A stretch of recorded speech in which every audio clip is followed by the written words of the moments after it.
Akibat melakukan razia ilegal hingga memicu kecelakaan beruntun, Wali Kota Palembang menegaskan jika 5 orang anggota Dinas Perhubungan Kota Palembang tengah diproses untuk dipecat.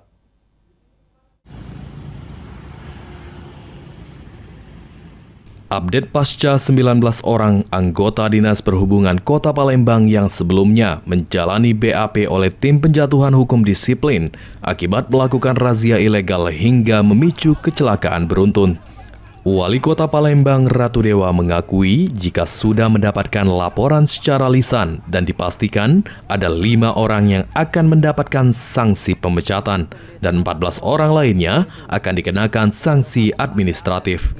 Meski begitu, karena 5 orang tersebut berstatus pegawai pemerintah dengan perjanjian kerja, untuk pemecatan memerlukan proses harus didahului pertek atau persetujuan teknis dari BKN Regional 7.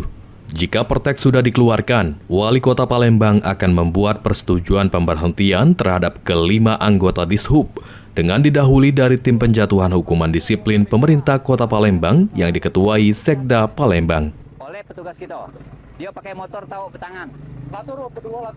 Untuk sementara saya dilaporkan secara lisan kemarin memang ada 5 orang. Ada 5 orang yang kena sanksi sampai dengan proses pemecatan. Yang sisanya administratif. Tetapi proses pemecatan 5 orang itu harus didahului dengan pertek. Karena itu P3K, perteknya siapa yang mengeluarkan? BKN Regional 7. Apabila BKN Regional 7 sudah mengeluarkan pertek, maka saya akan membuat surat keputusan pemberhentian terhadap yang bersangkutan. Wali Kota Palembang menegaskan akan melakukan evaluasi di Dinas Perhubungan Kota Palembang agar bersih. Sandi Pratama, PAL TV.